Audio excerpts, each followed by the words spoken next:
talaga ang composition ng side ng Omega. Meanwhile, for Aurora Gaming, 100% going back to the roots of Ube ang kanilang gagawin with that Paramis and of course the Hylos as well. Let's enter game number 3, the final game of Omega versus Aurora. Ang bawi nito ay sa week 6 na. Sino kaya ang makakakuha ng puntos dito? Medyo matagal-tagal pa nga antayin if ever man. Pero let's see kasi katulad yung sinabi natin na more on prolong yung mga pwedeng teamfights para sa Aurora. Omega pwede yung mga biglaan kasi may ejector. Mga pitas-pitas. Kaya nga kailangan na proper layering of skills. Ang aga ng aggression na pinapakita sa atin ni Andoryu. And similar to what happened in game number 1 and 2, yung mabilis talaga na pag-ikot ng mid yung very crucial.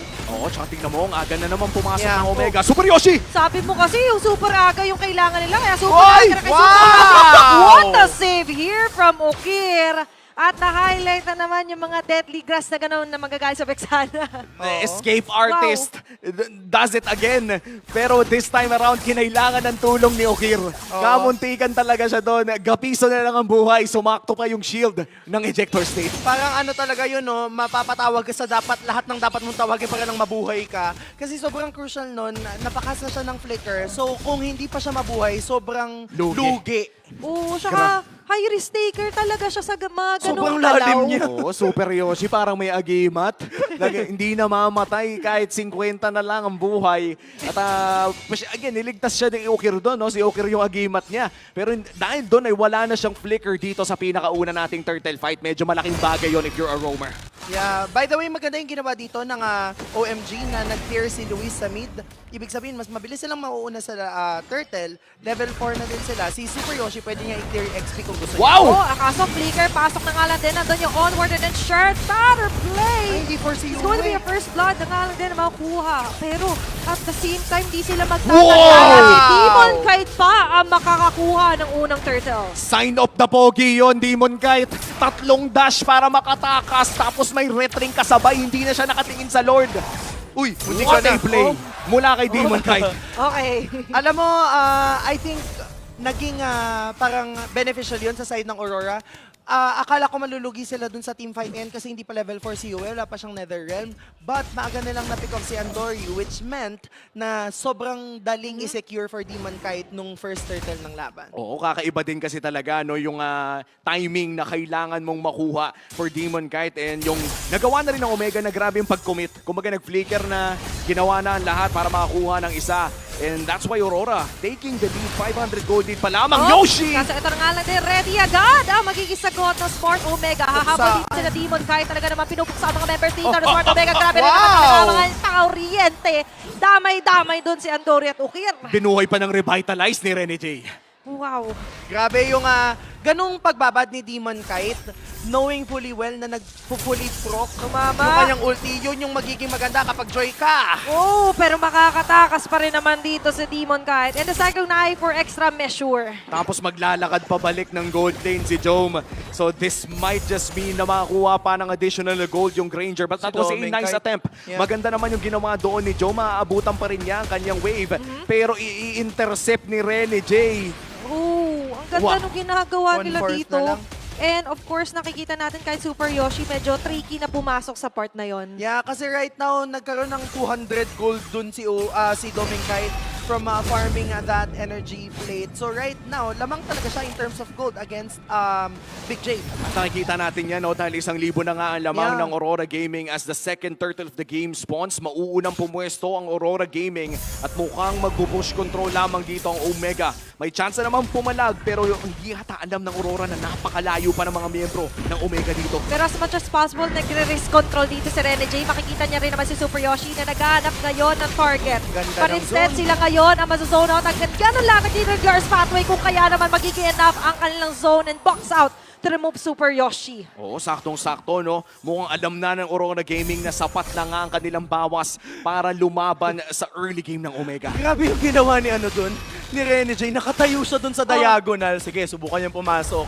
Tapos hindi na sila nakapasok kasi ang daming mga brusko na tao na nandun na nakatayo. Yeah. While si Doming kahit ay nandun, nagpapakawala ng bala. At sakto, no, mukhang makukuha pa niya yung, yung gold crab na yon. Kaya naman siya ang ating BPI gold leader. Papasok dito ng 5 minutes. Let's check out the Infinix in-game equipment. Saan nga ba napunta yung pera na nakuha niya? Looking at the Granger, 2 Skypiercer. item power spike na. Ang bilis agad. And this means na pwede na siyang sumama sa team fight kagaya ng ginawa kanina ni Big J. Na 10 minutes in, meron ng 50 stacks sa Skypiercer.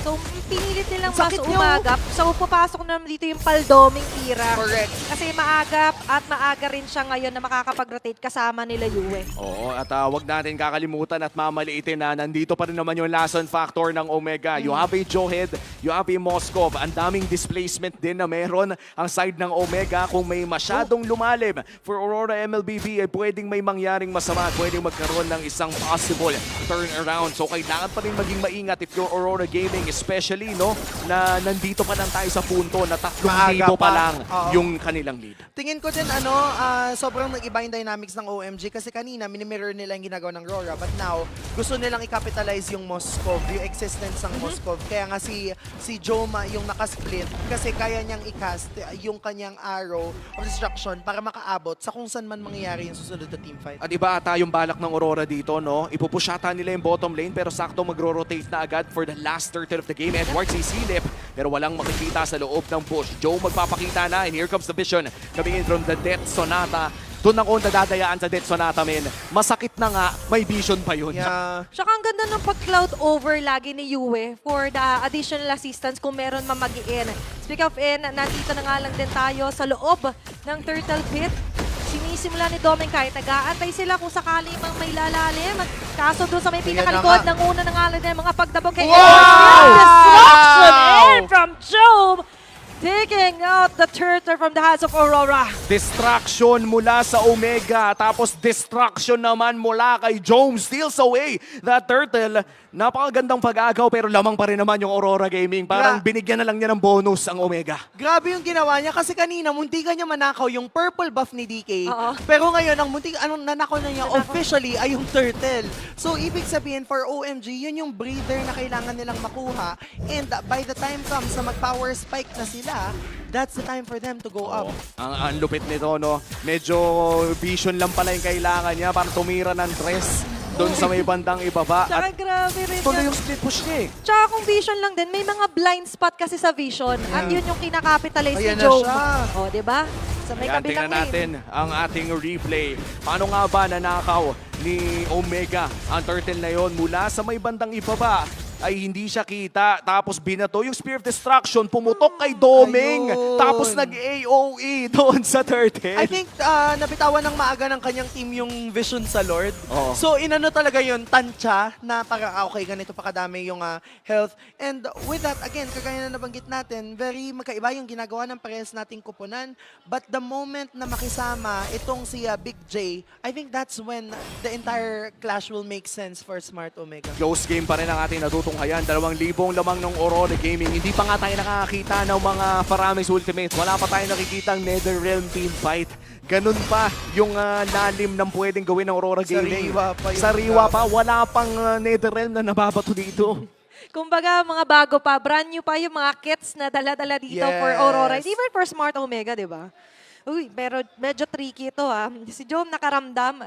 Heightened yung alert nila dito kasi hindi nila nakikita sa mapa yung Aurora. Nako, medyo delikado talaga ang pwesto dito ni Jome. Pero mukhang magkakaroon naman siya ng espasyo na magpakita muli. At ayan na nga, nakita na siya sa may bandang ibaba. Sisimula ng Omega ang Lord. At nagpapatunog na nga sila ng objective. Pero papatunogin lamang nila ata alis din. Split push muna ata ang call para dito kay Jome. Ang ganda nung ginawa nila doon kasi na-force na magpakita agad ang Aurora at ngayon nakikita na nila 4-on-5 yung pwede nga maging clash dito. Conceal play, Trakal Super Yoshi and Luis kaso medyo napupuruan. Naunahan sila Sakit. dito. Flicker out. Renegade with a glorious pathway. Nag-zone out na ng mga members doon ng Smart Omega pero not for Ayun now. na! Jom, hindi pwede yung ginagawa mo kanina. Nagalit na si Dominkite, securing a double kill. Pagpasok niya, tapos na yung party eh. Oo. May Netherrealm na. Parang na-foresee ng Rora na gagawin ulit yun ni Jom. And with that, dahil alam nila na may possibility na gawin, na delay din ng very slight yung pag-take ng Lord. The moment na kumagat na yung Spear of Disruption tsaka nila binurst down, medyo nabigla lang ako na pinasok pa din yun ni Jom kahit nagbawasan na sila ng isa. Oh, yun yung tapang part na siguro yun. Yeah. Parang lahat naman nata ng gold laners at some point meron kang ego na kaya mong i-outplay ang lahat. Pero medyo nahirapan siya dahil apat na rin kasi yun eh. Lima na rin natang miyembro mula sa Aurora. Lumubo na nga kanilang gold lead. A 6K gold lead at meron pang Lord sa baba. Mahirap to para sa Barangay. At the very least, first Lord lang naman to. So at most, Inhibitor 1-2, Inhibitor turrets, pati yung outer turret sa mid yung pababagsak dito sa kamay ng Omega. So kailangan lang nila na magkaroon ng sistematikong pagdepensa. Uy! Pero ngayon, sistematiko rin kasi yung opensa para sa Aurora. Naglapit ng Girls Pathway kahit masipat si Renege, okay lang. Kasi ang pinaka-goal pa rin naman nila dito is actually makapitalize na sarado yung mga miyembro dito ng bagong barangay. Nag-flicker na patakas si Super Yoshi. So for Aurora, that's going to be a win. Oo. Nakalan din. Kahit papaano, no, at least nabawasan nila yung inhibitor turret. Pero doon Yeah. ako nagtataka, Auntie, no, Saan? ang lupit pala ng wave clear ng Omega. Yeah, mabilis dahil dun sa pagbanda ng mga sibat coming from Joe, but also dahil doon sa splash damage na nagmumula doon sa passive ng isang Vexana. At mo pa yung fact na isang combo ng German suplex pati onward, yun na, cleared Tama na agad naman. lahat ng Oo. minions. Makikita nga natin sa ating replay kung ano nga ba at paano nga ba nakadepensa ang side ng Omega. Hindi, yung Lord pala ang ating makikita kung saan si Luis ay napurgaan ng maaga at pumasok si Jom. Ito na yung big mistake na napitas siya ng 5.